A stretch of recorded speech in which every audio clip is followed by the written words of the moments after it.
3 कानों की तकलीफ का मरे हुए यहाँ आए हैं और यहीं मर लेंगे जो ये कानून उल्टे ना गए तो। जो जोगी जी कह रहे हैं कि 48 घंटे में पेमेंट पहुंचता है, 22 दिन हो गए और अभी तक पेमेंट नहीं पहुंचा। अतिवृष्टि हो जाए तो मर जाए किसान, अनावृष्टि हो तो मर जाए किसान, ज्यादा हवा चल जाए तो मर जाए किसान, कम हवा रह जाए तो मर जाए। किसान का दुश्मन दोनों है, प्रकृति भी दुश्मन है और यू जो बनाई है यू भी दुश्मन है। ऑफिस में बैठ के और एसी में बैठ के ये कानून और कोई चीज पास करते हैं, जमीनी लेवल पे इन्हें कोई जानकारी नहीं है। मूल्य आश्वासन और न्यूनतम समर्थन मूल्य में क्या अंतर है? आप मैंने ऐसा नहीं जैसे माना इस समय पंजाब में तो उसकी गारंटी है और हमारे यहाँ पे समर्थन मूल्य से नीचे, जैसे हमने 1100-1200 रुपए मैंने खुद धान बेचा मंडी में, रुद्रपुर मंडी लेके गए, यहाँ पे बहड़ी मंडी बरेली में है, वहाँ पे 20-20 दिन महीना पड़ा रहता धान, फिर भी कोई नहीं पूछ रहा। रुद्रपुर में मंडी में इनको इनकी फसल का दाम सही नहीं मिलता है, मूल्य सही ना मिलने की वजह से किसानों की अपनी परेशानियां हैं, जिसका ये विरोध दर्ज करा रहे हैं। और यहाँ दर्ज कराते हुए कह रहे हैं कि सरकार जब भी नया कानून बनाती है तो रुद्रपुर के किसानों का ख्याल रखा जाए और जितना हो सकता है सभी किसान एकजुट होकर के सरकार के साथ इस मांग को और तेज करें और आंदोलन में तेजी के साथ साथ। आप देख रहे हैं कि 45 से ज्यादा किसान अब तक शहीद हो चुके हैं और उन किसानों की शहादत पर यहाँ सभी लोग एकजुट होकर के केंद्र सरकार से मांग कर रहे हैं कि जितना जल्दी हो सकता है इस कानून को रद्द किया जाए ताकि और जो जाने हैं उनको बचाया जा सके। आपका नाम? श्याम सिंह। कहाँ से आए हैं आप? क्या कितनी आयु है आपकी? 90 वर्ष।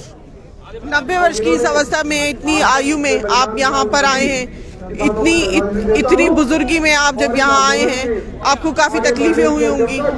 तकलीफों में कुछ भी ना है, तकलीफ तो 3 कानूनों की है। 3 कानूनों की तकलीफ का मरे हुए यहाँ आए हैं और यहीं मर लेंगे जो ये कानून उल्टे ना गए तो।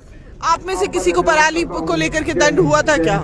जी। पराली जलाने पर दंड हुआ है किसी को? जी, पराली जलाने पे मेरे गांव वालों पे भी केस हुआ था, जिसमें हमें बहुत ही परेशानी हुई। पराली सारी निकाल के खेतों से बाहर करनी पड़ी और उसके बाद रोड पे भी फिसलन इतनी ज़्यादा हुई कि जिससे सवारियां भी गिर रही थी। रोडों का बदहाली पहले ही है, बहड़ी तहसील गांव हरसू नगला, मैं ग्राम प्रधान हूँ। इतना बुरा हाल है कि बहुत ही ज़्यादा, और ऊपर से प्याल डला हुआ है, वहाँ से गिर के जनता गिर रही है। तो क्या लग रहा है आपको कि इसका समाधान क्या हो सकता है? समाधान सरकार ने पराली पर तो शर्त मान ली है आप लोगों की, अब पराली तो पर दंड नहीं होगा, पराली जलाना गैर कानूनी नहीं है, पराली यहीं की चटनी है, यहीं की फसल का हिस्सा है। तो अब इसके बाद अगर सरकार नहीं मानती है कि तो एक तरफ बात हो रही है न्यूनतम समर्थन मूल्य की और दूसरी तरफ जो भी कानून बनाया गया है जो दूसरा कानून है मूल्यों पर आश्वासन और कृषि में जो सेवाएं हैं उस पर किसान का समझौता कि वो सहमत है या सहमत है, तो क्या कहेंगे आप उस पर? इसके ना ये जो हमारे बड़े नेता जो 40 संगठन है जो नेता वही इसके लिए फैसला करेंगे, वही करेंगे। इसमें मैं कोई भी तर्क वितर्क नहीं करना चाहता। तो आप लोग क्या कहेंगे ऐसे में मूल्य आश्वासन की जब सरकार बात कर रही है? आया हूँ, हमारे यहाँ भी 4 किसानों पे FIR हुई और 15-15 हजार रुपये उन पे जुर्माना किया गया। मामला क्या था? मामला उन्होंने पराली में अपने घर के पास में एक ढेर लगा हुआ था, उसमें आग लगाई थी। अच्छा, पूरे खेत में भी नहीं लगा रखी थी। आप लोग जिस तरह से पराली को लेकर के परेशान थे तो पराली पर समाधान आ गया है। बिजली को लेकर के परेशान थे कि आपको बिजली जो है सही समय पर मिले और आपका भुगतान भी जो जिस तरह से दिनों दिन बढ़ता जा रहा है वो भी ना करना पड़े। तो सरकार ने ये दोनों ही मांगे परसों जो 7वें दौर की बातचीत थी, बैठक विज्ञान भवन में हुई थी, उसमें मान ली। अब बात आ जाती है इसके बाद नए कानून को रद्द करने की। तो आप लोगों की मंडी को लेकर के क्या व्यवस्था है आप लोगों के इलाके में? आप रुद्रपुर से हैं? नहीं, मैं बहड़ी, जिला बरेली। हमें बहड़ी में, बरेली डिस्ट्रिक्ट में, यूपी में रेट पूरा नहीं मिलता है, तो हमें रुद्रपुर की मंडी में ले जाना पड़ता है। कितनी मंडियां हैं रायबरेली में? रायबरेली नहीं, बरेली। अच्छा, बरेली में। अच्छा, बांस बरेली। 250 किलोमीटर 230 किलोमीटर की दूरी पे। तो उत्तर प्रदेश में दिल्ली गाजीपुर बॉर्डर से 250 से 300 किलोमीटर की दूरी पर बांसबरेली एक जगह है जहां पर इनकी अपनी समस्याएं हैं मंडी से जुड़ी, जिस पर अभी हम बात करने जा रहे हैं। आप लोग बने रहिए, और साथ ही अगर आप भी कोई हमारे व्यूअर्स में से जो हमें देख रहा है वो भी बांसबरेली से संबंध रखता है तो वो भी कमेंट बॉक्स में अपनी बात हमारे समक्ष रख सकता है, जिस पर हम यहाँ सभी मौजूद किसानों से और विषय विशेषज्ञों से बातचीत करेंगे। क्या कहेंगे आप? ये बीसलपुर की मंडी है, 22 दिन हो गए धान तुले को। जो जोगी जी कह रहे हैं कि 48 घंटे में पेमेंट पहुंचता है, 22 दिन हो गए और अभी तक पेमेंट नहीं पहुंचा। बीसलपुर बरेली डिस्ट्रिक्ट की ही एक तहसील पीलीभीत की वो है, पीलीभीत है ना, पीलीभीत की वो है। और बहुत बुरा हाल है। कहना ये है हवा में जो बातें हैं, जो जमीनी लेवल है वो किसान जानते हैं। अच्छा, एक मंडी से दूसरी मंडी, अगर एक मंडी में किसान को उसकी फसल नहीं बिकती है तो दूसरी मंडी में उसको लेकर के जाना है तो ये कितना? एक मिनट मैडम, ये तो पहले भी था। मैं चाहूँ रुद्रपुर मंडी ले जाऊँ, मैं चाहूँ करनाल ले आऊँ, ये तो पहले भी था। मैं अपना धान कहीं भी, हम 1509 एक धान लगाते हैं जिसका हमें वहाँ पे मूल्य नहीं मिलता। उस धान को हम लाके करनाल में बेचते हैं, जो वहाँ पे बिकता है 2200 और यहाँ पे हमें 2500 या 3000 रुपए का रेट मिलता है। तो ये तो हम पहले भी ले जाते थे, इसमें कोई वो नहीं है। नहीं, मेरा सवाल ये है कि एक मंडी में सही मूल्य नहीं मिला किसान को तो दूसरी मंडी वो जाएगा। एक मंडी से दूसरी मंडी के बीच की दूरी कितनी है, कितना किलोमीटर है? जैसे करनाल की और हमारी मंडी का लगभग 500 किलोमीटर की दूरी है, तो हमें वहाँ ले जाके बारीक धान बेचना पड़ता है। और जैसे मैं बहड़ी का हूँ तो बहड़ी से भी हमें अच्छा रेट रुद्रपुर उत्तराखंड में मिलता है, तो हमें रुद्रपुर की मंडी में लाना पड़ता है। जो मेरे देखा कि अपने प्रांत से दूसरे प्रांत में लेकर के जाते हैं, राज्य की सीमाओं से बाहर ले जाकर के किसान अपनी फसल को बेच रहे हैं। लेकिन आपको बता दूं कि संविधान के मुताबिक एक मंडी 4 किलोमीटर से ज्यादा की दूरी पर नहीं होनी चाहिए। देश भर में 11-11, 16-16, 20-20, 50-50 किलोमीटर की दूरी पर मंडियां अभी बनी हुई हैं, लेकिन किसान इतना जब बड़ा जो फासला है, दूरी है, उसको जब तय करके एक जगह से दूसरी जगह जाता है तो उसके लिए काफ़ी मुश्किल हो जाता है अपनी फसल को बचाए रखना, संजोए रखना। और साथ ही जो किसान ट्रांसपोर्टेशन की जो उसकी लागत बढ़ जाती है, पेट्रोल जिस हिसाब से महंगा हो रहा है, तेल डीजल जिस तरह महंगा हो रहा है, इनके लिए काफ़ी मुश्किल हो जाता है कि कैसे ये अपनी फसल को समय पर मंडी में बेचने के लिए लेकर के जाएं। और साथ ही बिचौलियों और आढ़तियों के जो इनके ऊपर जुल्म है उससे ये छुटकारा पा सके। तो इसी के मद्देनजर सरकार लगातार किसान दल के नेताओं को राजी करने की कोशिश कर रही है कि जितना हो सकता है बातचीत से, कानून को व्याख्यायित करने के बाद, समझाने के बाद ये सारे जो मतभेद हैं इनको मिटाया जा सके। लेकिन हकीकत क्या है वो जानेंगे किसानों से। क्या कहेंगे आप? किसके लिए? सरकार लगातार ये कह रही है कि मूल्यों के आश्वासन हम दे रहे हैं, हम उपज में संवर्धन कैसे होगा, हम इस पर काउंसलिंग प्रोवाइड करेंगे। तो आपको क्या लग रहा है कि क्या ये सब सही है? मैडम बिल्कुल गलत है। अगर सही होता, मैंने आपको बताया कि ये एक ऑफिस में बैठ के और एसी में बैठ के ये कानून और कोई चीज पास करते हैं, जमीनी लेवल पे इन्हें कोई जानकारी नहीं है कि क्या हो रहा है। सरकार के पास में कैबिनेट है, विषय विशेषज्ञ हैं, कृषि विभाग है, जी। तो उनके वो लोग नीति बनाने में, एक योजना को तैयार करने में, कानून को तैयार करने में जो अपनी जो उनकी जीवन की रिसर्च है उस पर वो काम करते हैं। तो क्या इसमें गलती कहाँ आ रही है? मैडम जैसे हमारे जो किसान संगठन थे, इनको मीटिंग में उस समय बुलाया गया था जब ये कानून बन रहा था, लेकिन हमारे जो विशेषज्ञ, किसानों के विशेषज्ञ है ना, वो भी बुद्धिजीवी हैं, उन्हें भी सब जानकारी है, लेकिन उनके द्वारा उनकी बात रखने ही नहीं दी गई थी।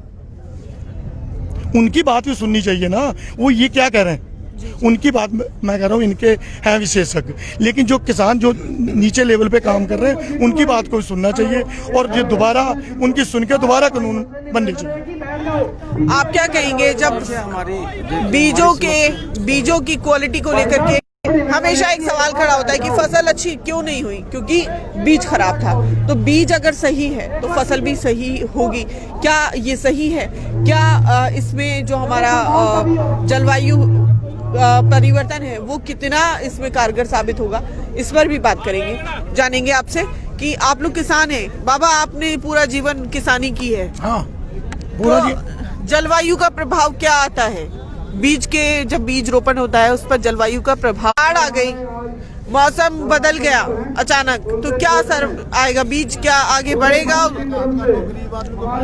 अतिवृष्टि हो जाए तो मर जाए किसान, अनावृष्टि हो तो मर जाए किसान, ज्यादा हवा चल जाए तो मर जाए किसान, कम हवा रह जाए तो मर जाए। किसान का दुश्मन दोनों है, प्रकृति भी दुश्मन है और ये जो बनाई है ये भी दुश्मन है। किसान का साथ ना कोई भी जान बचे तो बताना कौन बचावे। तो जो मुश्किलें हैं वो आपने सुनी देखी कि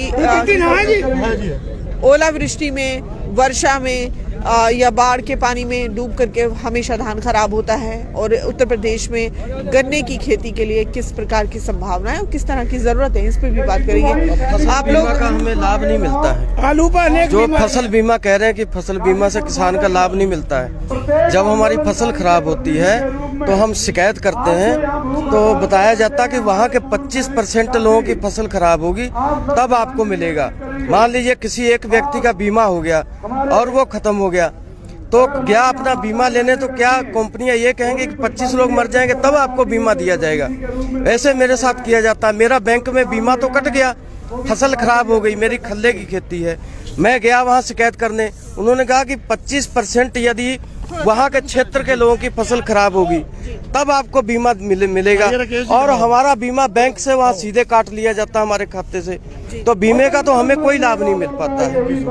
बीमा होता है सुरक्षा के लिए, लेकिन यहाँ पर फसल की सुरक्षा ही नहीं है, किसान के भविष्य की सुरक्षा नहीं है। इनके लिए किस काम का है? आगे हम पूछ रहे हैं गन्ने की खेती, गन्ने का कोई किसान है? आप कौन है? आप लोग हैं। तो गन्ने के लिए क्या प्राकृतिक जो जरूरत है वो जरूरी है? प्राकृतिक जरूरत है। प्राकृतिक जरूरत से क्या मतलब? गन्ना कैसी क्षेत्र में, कैसी मिट्टी में पैदा होता है वो? अच्छा, गन्ना तो दोमट मिट्टी में भी कर लो, कैसी मिट्टी हो गन्ने। विस्तार से बताएं, विस्तार से कोई बता सकता है क्या? विस्तार से ही तो है ये। मिट्टी पूछी, मिट्टी बता दी दोमट। आगे पूछो, आगे। तो मिट्टी के साथ साथ गन्ने को उगाने के लिए पानी कितना चाहिए? बीज कौन सा? 7 से 8 पानी। बीज कौन सा अच्छा है? बीज 84, 36 है, 218 है, 238 है, 2000 ये सारी चीजें एक साथ बताइए व्यूअर्स को। गन्ने के लिए किस तरह के? हाँ, गन्ने के लिए दोमट और मटियार दोनों खेतों में हो जाता है, और 238, 84, 36 पहले था, इस समय वो फेल हो चुका है। इस समय 118 बीज है, बहुत बढ़िया है और अच्छी पैदावार है। 6 से 7 पानी और 4 से 5 गुड़ाई लग रही है गन्ने में। और लेकिन ये सरकार जो कह रही है कि हम पेमेंट कर रहे हैं, मेरी बहड़ी मिल की पेमेंट जो 17 मई को बंद हुई है, अभी तक उसका पेमेंट पूर्ण नहीं हुआ है, अभी पिछले वर्ष का मैडम। और नया का भी है, नया अभी क्या नाम लेते हैं वो शुरू हो गया, 2 महीने हो गए शुरू हुई को, और कह रहे हैं हमारे पास पैसे नहीं है। और सरकार हमारे प्याल को तो आगे लगवा रही है, कोर्ट का ऑर्डर है कि आप 15 दिन में पेमेंट देंगे, तो ये 15 दिन में पेमेंट क्यों नहीं दिलवा रहे हैं? और मैडम गन्ने की लागत कृषि विश्वविद्यालय पंतनगर, गोविंद वल्लभ पंत यूनिवर्सिटी मेरठ और चंद्रशेखर आजाद कृषि विश्वविद्यालय कानपुर की रिपोर्ट आप निकलवा के देख लो, 304 से 305 रुपए प्रति कुंटल आ रही है उत्पादन लागत पर कुंटल। उस हिसाब से गन्ने का रेट 450, 460 रुपए वाजिब बनता है, जो सरकार अपने वायदे के मुताबिक नहीं दे रही है। इसलिए गन्ने का किसान बहुत घाटे में जा रहा है। अभी आपको कितना मिल रहा है उसका रेट? कुछ भी नहीं, 0 पे ले रहे हैं। अभी पिछले साल मिला है 320 रुपया, अभी तो रेट ही नहीं लगा, बगैर रेट के ले रहे हैं। चल रहा 0 उधारा जा रहा है। गन्ना रेट ना मिले 1 पैसा भी, जब रेट ही नहीं लगा तो मिलेगा क्या? नए गन्ने का कोई पेमेंट नहीं अभी तक हुआ, 1.25 महीने से फैक्ट्रियां चल रही हैं, एक भी पैसा नहीं मिला। यहाँ बात कर रहे हैं पश्चिमी उत्तर प्रदेश की, जहाँ पर गन्ने की बुआई समय से ना होने से या उसके लिए वातानुकूलित परिस्थितियां ना होने से, जिस प्रकार की उनको जलवायु चाहिए, जिस प्रकार का उनको वातावरण चाहिए, अगर नहीं होता है तो उनको किस तरह से नुकसान होता है। और साथ ही मंडियों के अभाव में एक जगह से दूसरी जगह जब फसल को स्थानांतरित किया जाता है तो उस समय पर इन्हें किस तरह की परिस्थितियों से लड़ते हुए उस फसल को समय पर बेच कर आना होता है। और जिसकी वजह से ये मिल मालिकों से संपर्क करते हैं और मिल मालिक समय पर इनको भुगतान नहीं करते, जिसके केस बहुत सारे लंबित हैं अभी भी अदालत में। तो यहाँ जान रहे हैं गन्ना किसान से कि गन्ने की बुआई के लिए कौन सा बीज बेहतर है, कौन सी मिट्टी बेहतर है और कितनी बार उसमें पानी लगता है और किस तरह की इनको परेशानियों का, दिक्कतों का सामना करना पड़ता है। क्या कहेंगे आप, गन्ने की बुआई में किस तरह की दिक्कतें आती हैं, कैसी परेशानियां, फसल किस तरह से बेहतर होती है? पहले तो मैं आपके इससे जब आप पुल के नीचे बैठी थी ना, वो गलतान सिंह जो देश को उस दिन संबोधित करता भाई, वो शुरुआत होगा उनका। गन्ने की लागत ज़्यादा आती है, 4 क्विंटल बीज पड़ता है, 4 से 5 क्विंटल बुआई में, और 1000 की दवाई कम से कम 1 बीघे में पड़ती है। दवाई उसके कीटनाशक टोटल बताओ करीब 6000 रुपये, एक बीघे में 6000 रुपये एक फसल के लिए चाहिए। हाँ, एक बीज बुआई में 6000 रुपये जी। और बाकी उसकी कटाई है 40 रुपये क्विंटल, उसका छिलाई ले रहे हैं, भराई है 300 रुपये। तो एक बीघे में कितने कुंटल गन्ना होता है? 60-65 क्विंटल गन्ना होता है। 1000 रुपये एक कुंटल पर खर्च आ रहा है कटाई का, छिलाई का। 1000 रुपये। तो अगर आपने बताया 65, कितना बताया, कितना कुंटल? 65 कुंटल, तो 65,000 उसका कटाई का खर्च आएगा, जी। छिलाई का। कुछ नहीं पड़ता हमको, हम तो मजदूरी भी नहीं पड़ती हमारे बच्चों की, ईमानदारी से। आप लोग थोड़ा पीछे हो जाएंगे। वो तो थोड़ा इसलिए चल रहा है कि सब परिवार मिलजुल के, दूर दूर होके खड़े हो, उधर दूर दूर हो। वो तो देखिए इन्फेक्शन हम लोगों को भी होता है ना। वो तो थोड़ा इसलिए चल रहा है कि हमारे बच्चे सब लोग मिल के, औरतें तक खेती करते हैं ना, तो हमें मजदूरी भी नहीं पड़ना पड़ती है हमारे, ईमानदारी से। हाँ, हमें कुछ नहीं पड़ रहा है। मजदूरी पल्ले पड़ जाए तो मेरा है, बात ही क्या है? रही उसकी बात, मजदूरी पल्ले पड़ जाए तो फिर हम भगे क्यों फिरे? हमें तो मजदूरी वाला कुछ भी नहीं मिल रहा। बजाज शुगर मिल जब से आई उत्तर प्रदेश में, जब से बिल्कुल 2-3 साल हो गए पेमेंट नहीं हो रहा। बजाज शुगर मिल खासकर सबसे डूबी हुई मिल है, वो एक मतलब पिछले साल का जनवरी का पेमेंट दे रहे हैं हमको मुजफ्फरनगर में। अब बताओ कैसे पढ़ाई हो, कैसे काम चलेगा? तो यहाँ और भी बात करेंगे गन्ने के किसानों से, लेकिन पहले शामिल करते हैं कुछ जो हमारे व्यूअर्स हैं उनका क्या कहना है। जैसे कि लिख रहे हैं किसानों की आवाज़ उजागर करने के लिए शुक्रिया। तो हमारे पास यहाँ पर बहुत सारे व्यूअर्स हैं जो अपने कमेंट्स लिख रहे हैं आप लोगों की हौसला अफजाई के लिए, आपके उत्साह को बढ़ाने के लिए। कह रहे हैं कि जिस तरह से किसान यहाँ पर एकजुट है, उत्साहित है, उनका बहुत बहुत धन्यवाद और जय जवान जय किसान। और साथ ही आपको बता दें कि जितनी लागत गन्ने की कटाई और छिलाई में आती है, उसमें बिजली का क्या खर्च आता है, बिजली का क्या रोल है, और फिर पराली जब इनके पास बचती है तो उसे कैसे बेहतर तरीके से ख़त्म किया जा सकता है, इस पे बात करेंगे। क्या कहेंगे आप? मैं बिजली के बारे में ये कहूँगा, हमारे पास से हरियाणा देश है, उसमें 400 से उसका बिजली का रेट है। हम जो है 24 एक उस पर सीजन में 24,000 रुपये देते हैं हम बिजली के। 7.5 पावर से 7.5 से 10 पावर कर दी, बिजली बढ़ा दी और उसके दरें भी बढ़ा दी। बिजली की मतलब पावर बढ़ा दी और दरें बढ़ा दी। 24,000 कर दिया और गांवों कर दिया 13,000 रुपये एक साल के। बिल नहीं पट पाता हमारे पे। तो खर्च जितना ज़्यादा है उसमें मुनाफा कम है, तो आखिर पश्चिमी उत्तर प्रदेश में जो गन्ने की फसल है वो कोई उगाएगा क्यों, और बाकी देश को ये मिठास कैसे मिलेगी? इन्हीं सारे सवालों पर आगे एक बार फिर होगी आप सभी से मुलाकात दिकन टैप के इस मंच से। दिल्ली गाजीपुर बॉर्डर पर बहुत सारे किसानों के साथ बातचीत करते हुए मैं अस्मा, दिल्ली गाजीपुर बॉर्डर से दिकन टैप के लिए धन्यवाद।